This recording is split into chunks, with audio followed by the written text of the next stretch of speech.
Home Secretary, can you tell us what we're doing, what you're doing here today, what you're announcing, and also the Americans are here talking to you about Five Eyes. Have they restored intelligence to do with Ukraine? Because we understand they took that away. Well, look, I have one top priority in my job as Home Secretary, and that is to secure our borders. And so today I've been talking to our Five Eyes partners about what more we can do to work together to make sure that our borders are secure and that our citizens feel safe. We think that there is interesting space for collaboration, particularly on how we deal with countries who do not take their citizens back. So making sure that we are able to return out of our countries people who have no right to be in our countries and send them back to their home countries. So for the countries that do not play ball, we've been talking about how we can take much more coordinated action between the Five Eyes countries. And for us, that means including possibly the cutting of visas in the future, just to say, you know, we do expect countries to play ball, play by the rules, and if one of your citizens has no right to be in our country, you do need to take them back. So cutting visas to countries that don't agree returns deals as Reform have proposed and as the Tories have proposed? Well, this is a Labour government with Labour policy and Labour proposals. We've been looking at this for some time. It's been discussed already across the government, and I'm very clear that there has to be a strong approach to maintaining our border, and that does mean saying to countries who do not take their citizens back that we're not simply going to allow our laws to remain unenforced, that they do have to play ball, they have to come to the table, and if cutting visas is one of the ways to do that, then I'll do whatever it takes. I want to come on to you as the new Home Secretary in just a moment, but before we do that, do you fancy the job of Deputy Leader of the Labour Party? Are you going to go for that? Well, I'm the Home Secretary, so that is my job, and my top priority is securing our borders. I will not be running for Deputy Leader of the Labour Party. So you are the new Home Secretary. I suppose what people want to know is, are we going to see a change of approach and policy, or just a sort of change of vibe? For instance, on small boats, do you think that the deal with the French, one in, one out, and the deal with the French to disrupt the boats going across the Channel, which may or may not get through the French Parliament if that dissolves later today, is enough? Or could we expect you to do more to stop the boats other than what your predecessor did? Oh, well, look, I'm 3 days into the job. I have a very strong foundation to build on. Yvette Cooper, my predecessor, had real success in getting returns to 35,000. I think that was a real step change from the terrible inheritance we had from the previous Conservative government. And of course, she was able to strike that landmark deal with the French. That's an international binding treaty between us and the French government. And of course, it's not for us to comment on the domestic political affairs in France, but we will be looking to, of course, continue with the treaty that we have agreed. But that is a strong foundation for me to build on as the new Home Secretary. I will be looking to go further and faster because I am very clear I have one top priority in this job, and that is to secure the borders. I will do whatever it takes. And for those who've worked with me already in government and in my previous brief, I think people can tell I'm not the sort of person that hangs around. I want to understand how you differ to your predecessor. For instance, there's been some very recent talk about digital ID cards being an answer for migration and people who come over here.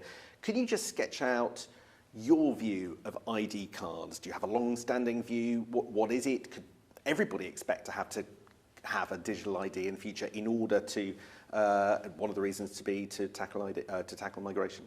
Well, look, my long-term personal political view has always been in favour of ID cards. In fact, I supported the last Labour government's introduction of ID cards. The first bill I spoke on in Parliament was the ID cards bill, which the then Conservative Lib Dem coalition scrapped. So I have a long-standing position, which anybody who's familiar with my because it wasn't in the manifesto, was that a mistake? Well, I have a long-standing position of my own, which those who are familiar with my political track record will know that is something that I've always supported. And look, my other colleagues in government have started this conversation about how we might roll out more digital ID. As Home Secretary, I'm very clear we do have to deal with the pull factors that are making the UK a destination of choice for those that are on the move around the world. And I want to make sure that we can clamp down on that. I think that a system of digital ID can also help with illegal working, enforcement of other laws as well. So there is a broader piece of work here to be done by government, but I do think that that has a role to play for dealing with our migration system as well. Forgive me, could we be in a situation where everybody would be compelled to have a digital ID at some point? Well, the government's position at the moment is to look at digital ID, further rollout. I'll obviously be discussing that with my colleagues, some of whom are also, like me, new to the role, but we will be setting out our plans in the very near future about how we want to deal with the pull factors. The Prime Minister has also been clear. We have got to deal not just with disrupting the trade in people that is bringing people across the channel, but we've also got to deal with some of the reasons why they're getting in the boat in the first place, looking to come to the UK. And to our mind, digital ID has a role to play here. Final area, we've read a lot of briefings in the newspaper about the European Convention of Human Rights and perhaps some shifting towards that. So I just wanted to understand your view. Clearly this government is likely to update guidance to judges, particularly around some of the key articles. But give me a sense of where you're coming from on this. If the revised, updated guidance to judges meant that some of the cases in the UK end up going to the Strasbourg court, and even they were uncomfortable and suggested that we were in breach of ECHR rules, would that be a big deal? Other countries don't seem to mind it, but we've always gone out of our way to stop that happening in the past.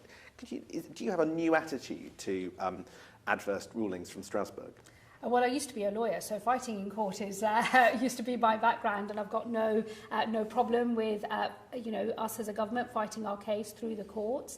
We're very clear as a government that, as the Prime Minister has made clear, we won't be leaving the European Convention on Human Rights. That has other consequences that we think are not in our national interest, but we absolutely see the case for reform, primarily in our domestic legal framework, tightening up the rules. In the end, this is about how you strike the balance between human rights on the one hand and securing our borders. I do think that that balance isn't in the right place at the moment. That's why we will come forward with changes to our domestic legislation and the guidance in terms of how we apply some of the convention rights legally here at home. And of course I want to have a conversation, as I started in my previous job, with international partners in Europe who are also looking for a new conversation about how we can make sure the convention itself is fit for purpose in the modern era. It is in the nature of these things that sometimes you have to slug it out in court, but I'll do whatever it takes to make sure we have the right legal framework and we can secure our borders. But with respect, I remember David Cameron saying something incredibly similar. You want reform of the ECHR, you're going to get together with partners.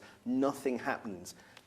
Why do you think your approach might be any different to that of Yvette Cooper or indeed a succession of Tory governments before that? Well, I think firstly the debate in Europe is starting to change. Other countries are actually trying to have this conversation around reform of the convention. That's not been the case previously, where maybe Britain was seen as more of a lone operator, a little bit more isolated in trying to make that case. I was very struck when I visited the Council of Europe in Strasbourg just a couple of months or so ago, how much other people wanted to talk to me about Britain playing a leading role in that discussion around reform of the convention. I'm very happy to step into that space. I think that we can play a good role in moving those conversations along. So I think we're not isolated. Other countries are struggling with the challenges of mass migration, maintaining our borders. And I think that this is a useful time for us to have a refreshed conversation, and I'm confident we can make more progress. Finally, how would you sum up your approach to being Home Secretary? I have one priority. I have to secure our borders, and I will do whatever it takes to get the job done.